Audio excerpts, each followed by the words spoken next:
Good afternoon, students. Okay, are you well? Okay, today we are going to talk and discuss about civic awareness, right?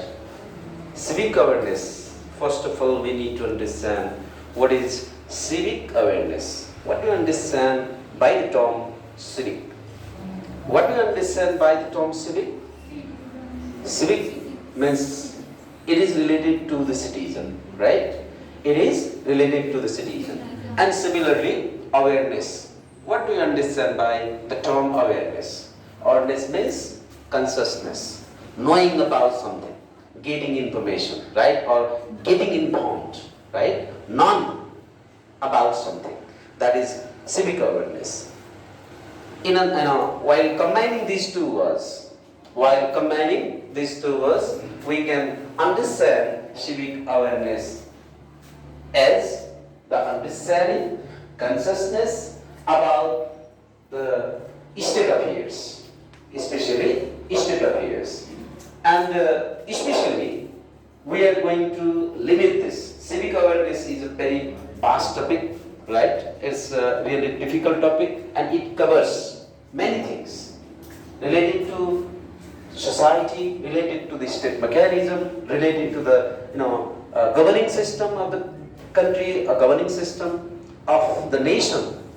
But today we are just going to talk about three organs of the state, right?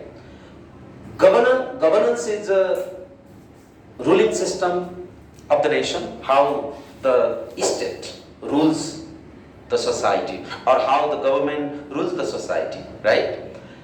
In order to, for this purpose, for the governance, right? For the governance state, we have in international practice, we have three bodies, right? Government has three bodies. These are legislature, executive, and judiciary.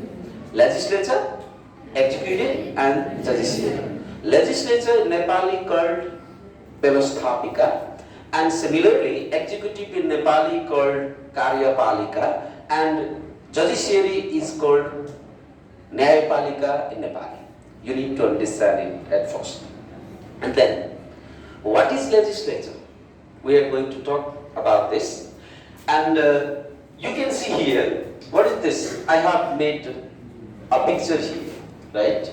Just like, there is an interrelationship between these three organs.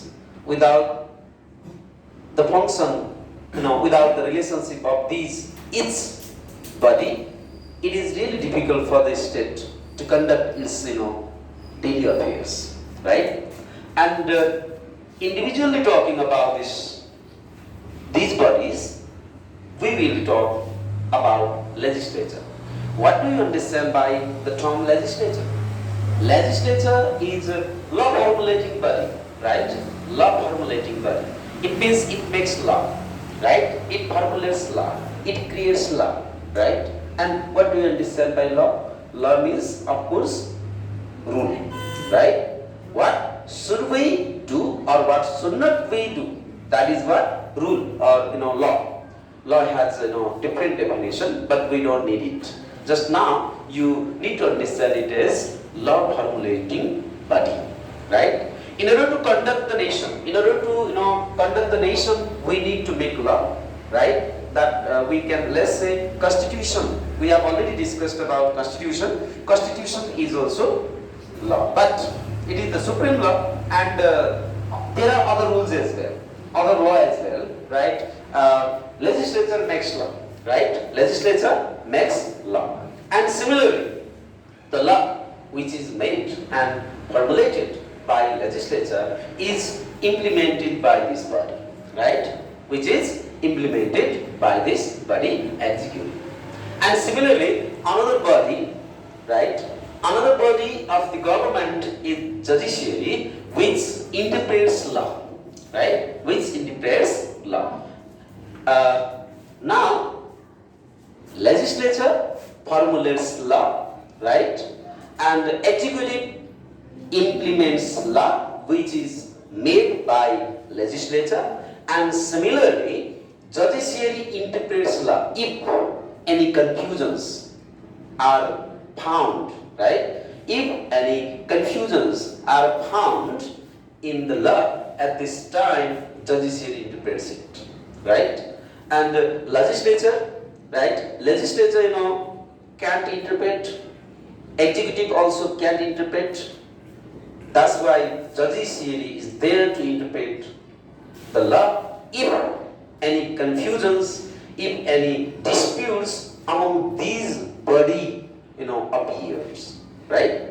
And this is also called, separation of power. There is another theory of, governing system that is called separation of power, which was propounded by Montesquieu in 1745, right? We can be clear about this. I think you might have studied this in class 9 as well, but it is baked on, right? Later on we will discuss about this. Today just try to understand what are these bodies.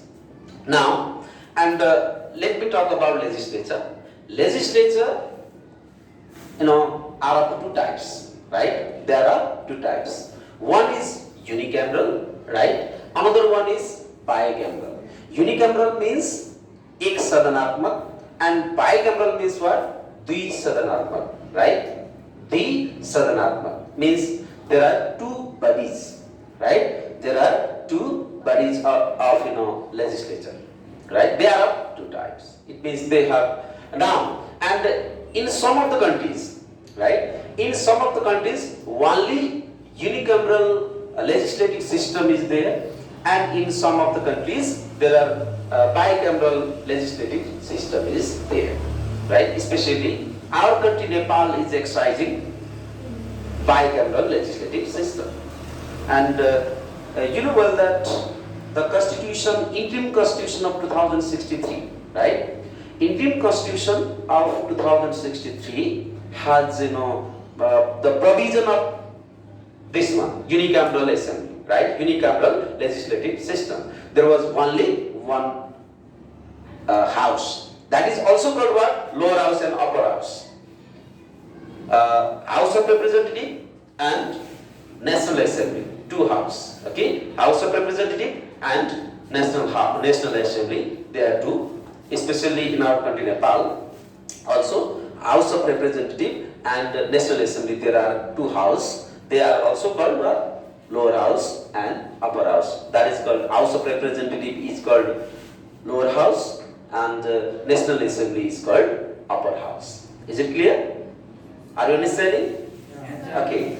And similarly, I want to tell you that how is it formed then? How legislature is formed, right? How is this body formed? Now we need to know about this. We have already talked about periodic election, right? Do you know the periodic election? Every 5 years, right? There is an election in our country. Similarly, the government of Nepal has declared election on 4th of Mangshir, right? In the context of urban Nepal presently. And now, House, formation of this body is, there will be election, right?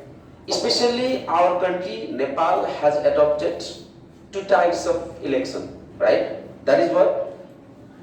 First past the post, that is also called direct, right? Direct method, प्रत्यक्ष निर्वाचन प्रणाली, अथवा first past the post, right? And another one, what? Do you know? Proportional representation, समानुपातिक प्रतिनिधित्व प्रणाली, right? Proportional representation system, समानुपातिक प्रतिनिधित्व one, okay? And another one, first past the post, प्रत्यक्ष निर्वाचन प्रणाली. Our country Nepal has adopted two types of mixed system. Let's say mixed system, okay? And there are 275 members, right? There are 275 members. How many? 275. Formation, okay? 275 members. Let's say. How many members? 275 members in House of Representative, right? Or let's say lower house. Tallo Sadan. Pratinithi Sabha, right? Tallo Sadan, Pratinithi Sabha, House of Representative. House of Representative in Nepali, English, and Tallo Sadan, it is synonymous, right? And similarly, Pratinithi Sabha in Nepali, okay? And 275 members. Our country Nepal, right, has been, okay, our country Nepal has been divided into 165 electoral constituencies, right? Electoral constituencies. How many? 165. How many electoral constituencies? 165.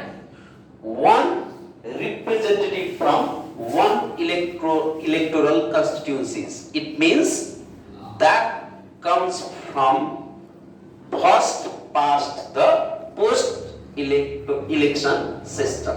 Is it clear? Is it clear? How many members? 165 members from direct method. Let's say direct method. First past the post.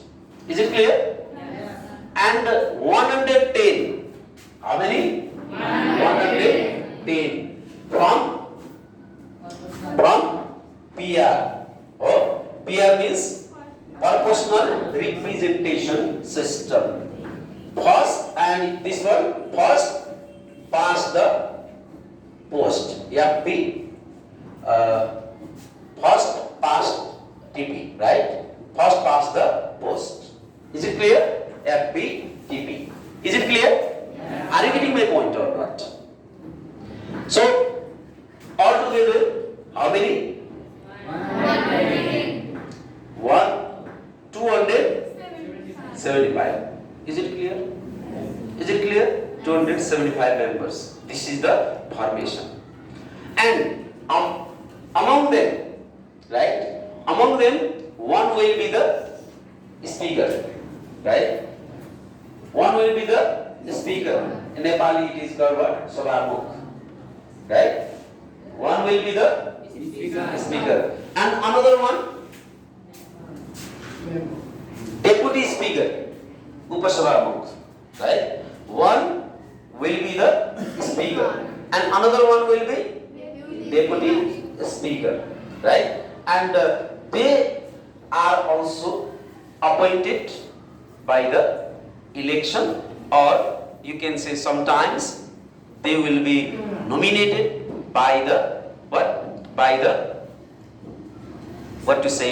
political parties. Okay, they will be the member of political parties, of course, and they will be from these 275, right? And now another one, there will be other parliamentary committees, right? In order to formulate law, in order to make it easy, right? In order to make it easy, this house will be divided into different parliamentary committee, right? Are you understanding me? And these parliamentary committee, right, conduct, accomplish their own function related to their committee, right? As per their criteria, right? As per their criteria, they accomplish their function. Is it clear? It formulates law. Are you getting my point or not? Let me summarize it again. Legislature is a law formulating body, right? Legislature is a law formulating body. It formulates law, okay? It formulates law, and similarly, it has different other function too, right? It has other many function too. And we have talked about the executive. Executive, is also formed by legislature, right? By legislature. And there are how many members? 275 members. 165 from first past the post electoral system, and 110 from proportional representation system according to the constitution of Nepal 2072. According to the Constitution of Nepal 2072. All these provisions, okay, all these provisions are included in the Constitution of Nepal 2072. Are you clear about legislature? I think you are clear about it. And now let me talk about executive. I am giving you just the concept of these bodies today. Executive, what do you understand by the term, executive body? Executive body is what? Law implementing body. Legislature formulates law, and the law which is formulated by legislature is implemented by this executive. And normally, right? Normally, the cabinet is called executive, right? Normally, I mean to say in ordinary sense, right? In ordinary sense, we can understand cabinet as executive, right? And it executes law, right? It executes law or it implements law. And the executive, the head of the executive, right? How is it formed then? Right? How is it formed then? Especially cabinet is there, right? First of all, the president is elected, right? President and vice president, right? With president is considered to be the head of the state, right? President is considered to be the head of the state, and in the absence of head of the state, okay, vice president accomplishes all the tasks of president, right? And executive head, prime minister, as per the Constitution of Nepal 2072, right? In Nepal, executive prime minister, right? The prime minister is considered to be executive head. In Nepali, कार्यकारी प्रमुख, राष्ट्र प्रमुख को हुन्छ, राष्ट्र प्रमुख, president, and कार्यकारी प्रमुख, prime minister, right? Prime minister, and prime minister appoints other ministers, right? Prime minister appoints other ministers, and in the chairmanship, right, of prime minister, and a cabinet is formed. Okay, a cabinet is formed. That is what? That is executive, right? All the rules, right? All the rules, all the laws made by this legislature is implemented and executed by executive. This body. Is it clear? This body. And in order to perform, right? In order to perform all the tasks assigned to it, right? The government has, different, departments, right? I mean to say bureaucracy is there, right? Especially we can understand bureaucracy, which is under the cabinet, can be understood as executive. As you go to the, as you go to the municipality, right? There will be some bureaucrats, bureaucrats are there who will perform your task, right? But in our country, Nepal, up to now, I have talked about what? Especially federalism, right? We need to connect it as well. First of all, I am making you clear about this. But in our country, Nepal, especially our country has been divided into three layers of the government. Our country is federal state, right? Our country is what? Federal state. So, in all these, especially in federal government, right, and provincial government, and similarly in local government, all these bodies are there, right? Especially in the federal government, right? In the federal government, there are two houses, right? National Assembly and House of Representatives, but there is no National Assembly in other government. There is no National Assembly in provincial government and local government, right? And we need to talk and discuss individually, right? Individually about them. What is there in the tasks are similar, but something is different there, right? What is the function, or what is the procedure, or what is the formation process of these bodies are different as per federal government, provincial government, and local government. We'll be talking about this individually, right? And just now understand the concept. And that is executive. I think you might have understood about the concept of executive and how is Prime Minister appointed, right? How is Prime Minister appointed? We have already known that there is a periodic election, right? And there are 275 members, okay? There are 75 members. The political party, right? The political party which secures majority of votes, right? Majority of votes has the right to, take this seat of Prime Minister. Let's say the parliamentary leader, right? Parliamentary leader of the political party which secures 1/3 majority of vote will be appointed as the Prime Minister of our country, Nepal, right? And the Prime Minister appoints other ministers. He has such rights, right? The Prime Minister has rights to appoint ministers as per his wish, but all the ministers should be the member of parliaments. Okay? This should be the member of parliaments. But if any political party, right? If any political party doesn't secure majority of votes from the election, and what happens at this time?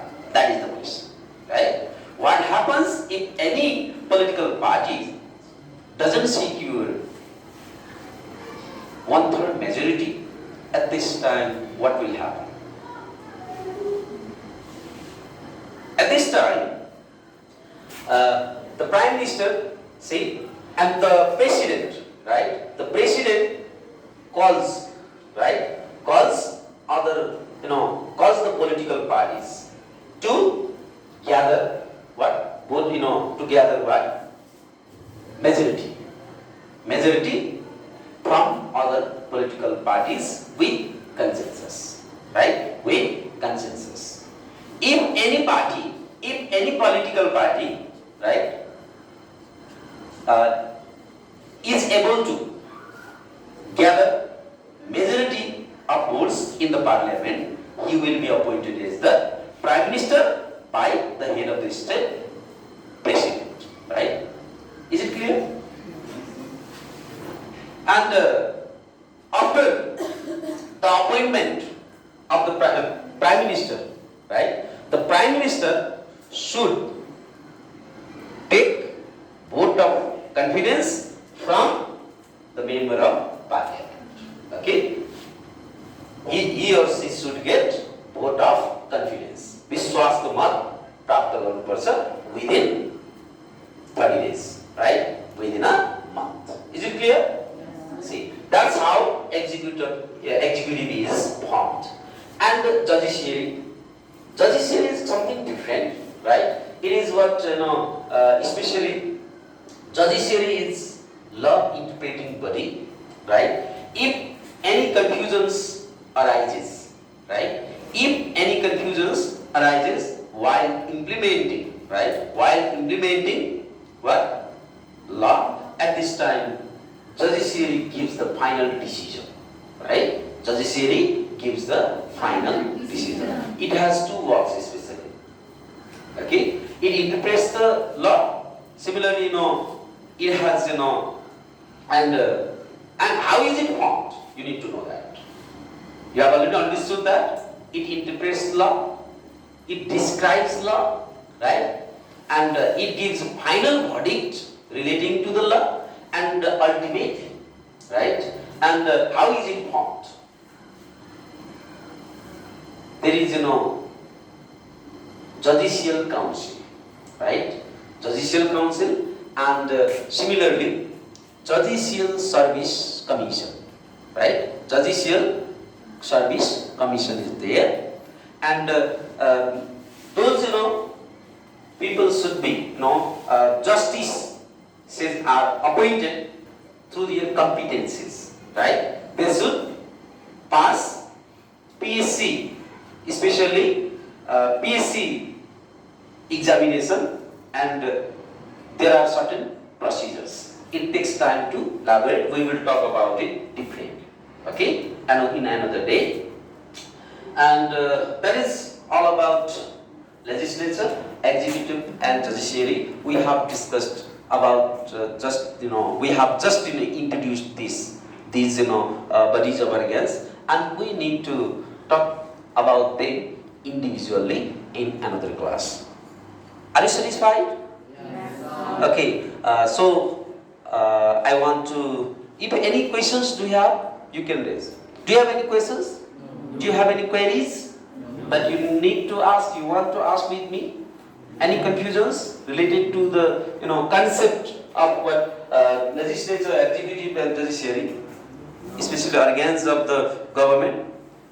No. Okay. Thank you very much, class.